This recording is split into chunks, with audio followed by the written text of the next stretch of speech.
어떤 사람이 오토바이를 타고 가다가 우연히 한 남자가 차도의 난간에 서 있는 것을 보게 됐습니다. 그 남자는 그 난간에서 막 뛰어내리려고 하는 중이었습니다. 그 남자 아래는 차들이 쌩쌩 달리는 차도였기 때문에 만일 그렇게 되면 끔찍한 일이 벌어질 그런 상황이었습니다. 짧은 순간 오토바이를 탄 남자는 망설이다가 오토바이를 거꾸로 몰고 가기 시작했습니다. 즉 차들이 원래 가는 방향의 정반대로 역주행하기 시작했습니다. 위험천만한 일이었지만 다행히 그는 무사히 그 남자가 서 있는 곳에 도착했고 그에게 말을 걸면서 그 남자를 설득하기 시작했습니다. 얼마 시간이 지난 후에 경찰도 도착을 해서 마침내 난간에 서 있던 남자는 무사히 구조되게 되었습니다. 왜 그 남자는 그 난간 위에 서 있었던 것일까요? 알고 봤더니 그 남자는 자기 어머니의 장례식에 가는 길이었는데 그만 그 장례식 시간이 늦었던 것입니다. 지나가는 차를 잡으려고 했지만 차들이 아무도 쓰지 않고 그냥 가버렸고 그 남자는 슬픈 마음, 답답한 마음, 난감한 마음 가운데 그런 어리석은 선택을 하려고 했던 것이었습니다. 우리 인생을 좌우하는 중요한 싸움, 결정적인 싸움은 바로 우리 마음에서 벌어집니다. 사느냐, 죽느냐, 성공하느냐, 실패하느냐, 이기느냐, 지느냐, 이 모든 것들은 대부분 우리 마음에서 결정됩니다. 우리가 잘 아는 수천만 불, 수백만 불의 돈이 왔다 갔다 하는 그런 돈을 벌어들이는 미국의 프로스포츠 선수들, 그 선수들은 승리하기 위해서 모든 것을 투자합니다. 자기의 운동을 관리해주는 사람을 고용합니다. 자기가 좀 더 나은 기량을 발휘할 수 있도록 코치를 고용합니다. 그런데 바로 그 스포츠 선수들이 요즘 어떤 사람들의 도움을 받는지 아십니까? 자기의 심리를 책임져 줄 수 있는 사람, 심리학자들, 상담하는 사람들, 이런 사람들의 도움을 받습니다. 많은 돈을 지불하고 그들의 도움을 받습니다. 심지어는 프로스포츠 구단에서도 그런 사람들을 고용합니다. 왜 그럴까요? 마음이 중요하기 때문입니다.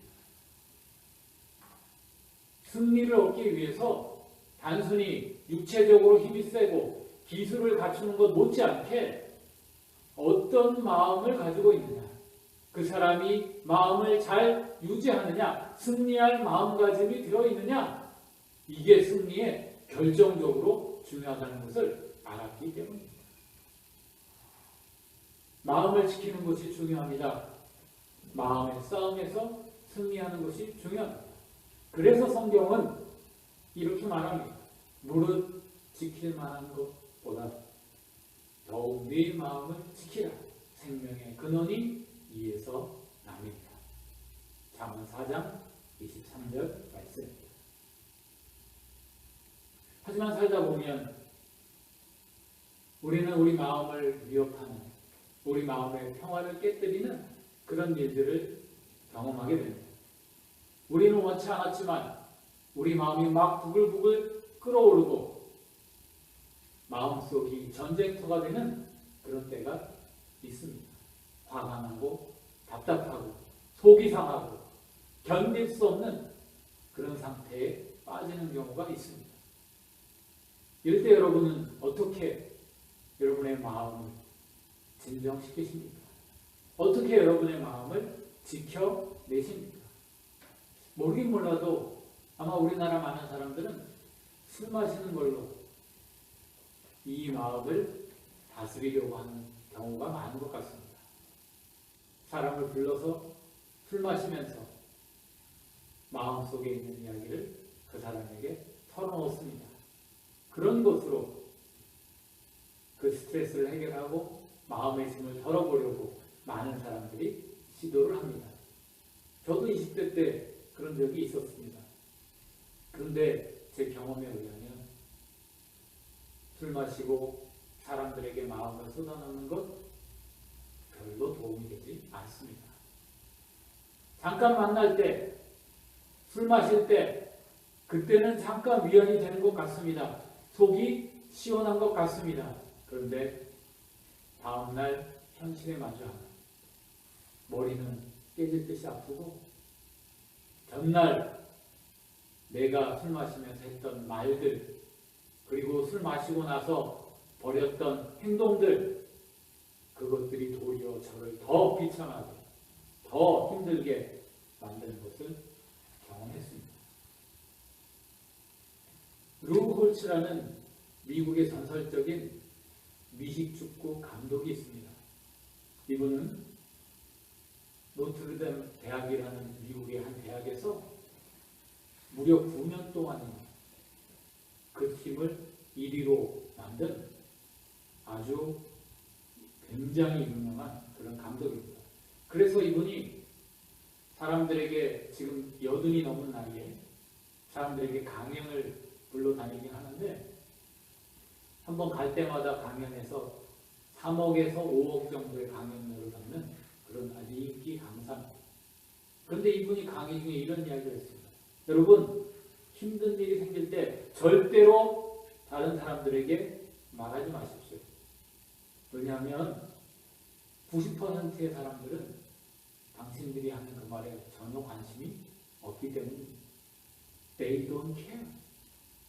그리고 10%의 사람들은 당신들이 말할 때 기뻐하기 때문입니다. 그러니 고난이 찾아올 때, 힘들 때 사람들에게 가서 말하지 마십시오.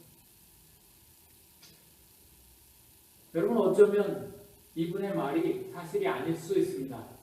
여러분은 행운하기 때문에 여러분이 힘들 때, 그래서 여러분의 힘든 것을 누군가에게 말할 때 그것을 잘 들어주고 공감해주고 여러분을 위로해줄 그런 친구나 가족이 있을 수도 있습니다. 하지만 말입니다. 여러분들이 언제나 그 친구를, 그 사람을 의지할 수는 없습니다. 왜냐하면 그 사람도 자기 삶을 살아야 돼요. 그 사람도 자기 시간이 필요하고 그 사람도 때로는 위로가 필요한 그런 일을 겪기 때문입니다. 그렇다면 마음이 답답할 때 우리 인생에 문제가 생겨서 그 문제를 우리 스스로의 힘으로 해결할 수 없을 때 우리는 어떻게 우리의 마음을 풀고 이 문제를 이겨나갈 수 있을까요? 바로 그때 우리는 하나님을 불러야 하는 것입니다. 오늘 말씀의 시인이 바로 그런 일을 했습니다. 그의 인생 가운데 문제가 생겼습니다. 답답한 일이 생겼습니다. 마음이 아주 꽉 막혀서 너무너무 힘들어졌습니다. 바로 이때 이 사람은 하나님을 찾았습니다. 하나님께 부르짖었습니다. 하나님께 말씀드렸습니다. 그랬더니 어떤 일이 벌어졌을까요? 오늘 말씀 5절을 보십시오. 오늘 말씀 5절에 이 사람이 이렇게 결론적으로 고백합니다. 내 영혼아, 내가 어찌하여 낙심하며 어찌하여 내 속에서 불안해하는가? 너는 하나님께 소망을 두라. 그가 나타나 도우심으로 말미암아 내 하나님을 여전히 찬송하리로다. 이 사람의 마음 가운데 고통이 있었습니다. 답답함이 있었습니다. 원망도 있었습니다. 그래서 하나님께 원망하는 말도 했습니다. 하지만 그가 그 마음, 답답한 마음을 가지고 하나님께 나아가 아뢰었을 때에 그의 마음에 변화가 생깁니다. 여전히 그 문제는 있고 자기 마음을 짓누르는 그 상황 가운데 자신이 놓여 있지만 그 상황에 압도당하지 않고 그 상황에 굴복하는 대신에 그는 그 상황을 지배하고 그 상황을 통제하며 그 상황으로부터 자유할 수 있는 그런 마음을 얻게 된 것입니다. 그래서 불안해하고 두려워하고 답답해하고 속상해하는 자기 자신에게 뭐라고 말할 수 있습니까? 낙심하지 마라. 불안해하지 마라. 하나님께 소망을 두라. 자신이 자기 자신을 설득할 수 있는, 자기 자신을 통제할 수 있는 그런 마음이 된 것입니다. 무엇이 이로 하여금 이것을 가능하게 했습니까? 문제를 가지고 하나님께 나아간 것. 하나님께 자기의 문제를 아뢰는 것. 이것이 이 사람으로 하여금 문제에 압도당하지 않고 이길 수 있도록, 승리할 수 있도록 그렇게 만든 것입니다. 여러분, 우리가 문제가 있을 때, 답답함이 있을 때, 왜 그것을 하나님께 가지고 가기보다는 사람들에게 말하거나 술 마시거나 혹은 다른 일로 풀려고 할까요? 거기에는 착각이 있기 때문이라고 생각합니다. 어떤 착각이요? 그 착각은 하나님께는 고상한 말, 하나님이 들으실 만한 말, 하나님이 기뻐하시는 말만 할 수 있다고 하는 그런 착각입니다. 여러분, 혹시 여러분 하나님께 나아가 기도한다고 할 때 그 기도가 정제된 말, 여러분이 생각하기에 유치하지 않은 말, 여러분이 생각할 때에 하나님이 기뻐하실 만한 그런 말만 해야 된다는 그런 부담감이 여러분 안에 있지는 않습니까? 하나님은 그런 이야기 할 때 싫어하시고 우리를 꾸중하시고 그런 기도에 귀를 막는 분이라고 그렇게 생각하고 있지는 않습니까? 많은 사람들이 이런 착각 때문에, 이런 마음 때문에 답답한 일이 있을 때 하나님을 찾기보다는 다른 방법을 찾는 경우가 많이 있습니다. 그런데 여러분, 이것은 문자 그대로 착각에 불과합니다. 여러분, 오늘 말씀을 보세요. 이 시인이 하나님께 나아가 어떤 말들을 하고 있습니까? 2절 한번 보십시오. 이 시인이 뭐라고 말합니까? 주는 나의 힘이 되신 하나님이시거늘 어찌하여 나를 버리셨나이까? 내가 어찌하여 원수의 억압으로 말미암아 슬프게 다니나이까? 이 시인이 하나님께 뭐 하고 있는 것 같으세요? 하나님 원망하고 있는 겁니다. 하나님께 불평하고 있는 거예요. 고상하게 표현하고 있지만 하나님께 책임을 추궁하고 있는 거예요. 하나님이 나의 힘이 되시는 분이라고 나한테 약속하지 않았습니까? 근데 이게 뭡니까? 왜 약속 안 지키세요? 하나님 지금 뭐 하는 거예요? 하나님께 지금 따지고 있는 겁니다. 그런데 시인이 이렇게 하나님께 불경해 보이는 이 말을 할 때 하나님께서는 이 시인을 책망하실까요? 이 시인에게 저주를 내리시고 심판하실까요? 아니요. 하나님은 이 시인의 아픈 마음, 이 시인의 상처난 마음, 그래서 그 정제되지 않고 거친 말들을 쏟아낼 때 하나님은 도리어 기뻐하시며 이 시인의 마음을 보듬어 주신다는 겁니다. 여러분, 좀 불경스러운 표현이긴 하지만 이렇게 표현할 수 있을 것 같습니다. 하나님께서는 우리가 쏟아내는 감정의 찌꺼기들을 기쁘게 받으시는 그런 하나님이시라는 겁니다. 여러분, 기도를 너무 고상하고 너무 거창한 것으로 그렇게 생각하지 마십시오. 기도는 우리가 벌거벗은 마음 그대로, 우리의 내면 깊숙이 있는 그대로 하나님 앞에 적나라하게 드러나는 그러한 순간입니다. 하나님이 듣기 좋은 말만 하고 하나님이 들으시기를 원하실 것 같은 그런 말만 하는 것이 기도가 아니라 내 상태 그대로, 내 마음 그대로, 내 모습 그대로 하나님께 나아가 만나는 것이 바로 기도의 자리입니다. 그러므로 기도의 자리에 나아가는 것을 주저할 이유가 전혀 없는 것입니다. 뿐만 아닙니다. 이 시인은 뭐라고 이야기하고 있습니까? 1절 보십시오. 하나님이여 나를 판단하시되 경건하지 아니한 나라에 대하여 내 송사를 변호하시며 간사하고 불의한 자에게서 나를 건지소서. 시인은 뭐라고 말하고 있습니까? 나 좀 도와주세요. 그런데 이 시인에 반대되는 사람들을 뭐라고 말하고 있습니까? 경건하지 아니한 나라, 간사하고 불의한 자. 인간적으로 보면, 객관적으로 보면 이 시인은 지금 뭐하고 있어요? 자기의 상대편을 정죄하고 있습니다. 여러분, 우리가 친구나 친한 사람들에게 가서 우리의 억울한 것을 이야기해도 대부분의 경우 어떤 일이 벌어지고 있는지 아십니까? 그 이야기를 듣는 상대방은 최대한 객관적으로 우리의 이야기를 듣고 있습니다. 여러분이 바라는 바는 뭐예요? 여러분 편이 되어주길 바라는 거죠. 그런데 대부분의 사람들은 여러분들의 이야기하고 있을 때 여러분들의 이야기를 걸러서 듣습니다. 왜요? 우리는 많은 경우에 한 사람의 일방적인 이야기만 듣고 판단하는 것이 어리석은 일이라는 것을 알고 있기 때문에 그렇습니다.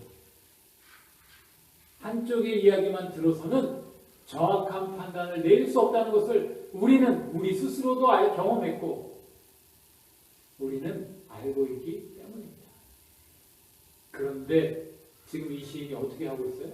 일방적으로 나는 옳고 내 상대편은 틀렸고 저놈들은 다 나쁜 놈들이다. 지금 이렇게 하나님께 말하고 있습니다. 생각해보면 얼마나 유치한 말이에요? 하나님이 야 이 유치한 놈아, 내가 볼 때 너는 40% 잘못했어. 상대편이 잘못한 건 60%밖에 안 돼. 이렇게 판단하실 것 같은 그런 말입니다. 그런데도 시인은 어떻게 합니까? 거리낌 없이 하나님께 그렇게 이야기하고 있는 겁니다. 하나님, 저놈들이 나쁜 놈들입니다. 그러니 나를 도와주십시오. 저놈들이 벌받을 놈들입니다. 내가 옳습니다. 내 편 들어주십시오. 시인은 지금 이렇게 말하고 있는 겁니다. 여러분, 바로 이게 우리 마음이 답답할 때, 우리가 억울할 때, 우리 인생의 문제 앞에 부딪혔을 때 우리가 하나님 앞에서 드릴 수 있는 기도의 내용이라는 것입니다. 우리는 가장 친한 사람에게도 할 수 없는 그 말을 하나님 앞에서는 할 수 있는 그런 사람들이라는 겁니다. 하나님은 이 어린아이와 같고 응석 부리는 것과 같고 말도 안 되는 투정과 같은 이런 우리의 기도를 기꺼이 들으시고 우리의 마음을 헤아리시고 우리를 위로하시고 더 나아가서 우리의 편이 기꺼이 들어주시는 그러한 하나님이 되신다는 겁니다. 사랑하는 여러분, 우리 마음이 답답하고 우리 인생에 문제가 생겼을 때마다 우리가 만일 하나님께 나아가 기도할 수 있다면 우리는 우리의 하나님을 이런 분으로 경험할 수 있게 될 것입니다. 아, 하나님이야말로 내 속에 가장 깊은 곳에 있는 것까지 거리낌 없이 말할 수 있는 분, 들어주시는 분, 이런 나를 그대로 용납해 주시는 분이시구나. 하나님이야말로 진짜 내 편이 되어주시는 분이구나. 우리가 인생의 고비마다 어려운 순간마다 이런 하나님을 경험할 수 있게 된다면 우리가 왜 하나님께 더 가까이 나아가지 않겠습니까? 우리가 왜 어려운 문제마다 하나님께 나아가 기도하기를 주저하겠습니까? 마음이 답답한 그 순간을 하나님께 나아가 기도하는 기회로 삼는 사람, 하나님과 더 친근해지고 그 인생의 어려운 순간순간이 도리어 하나님을 더 깊이 알고 하나님을 더 가까운 분으로 여기며 하나님과 기꺼이 함께하는 믿음의 도약의 기회로 삼을 수 있게 된다는 것입니다.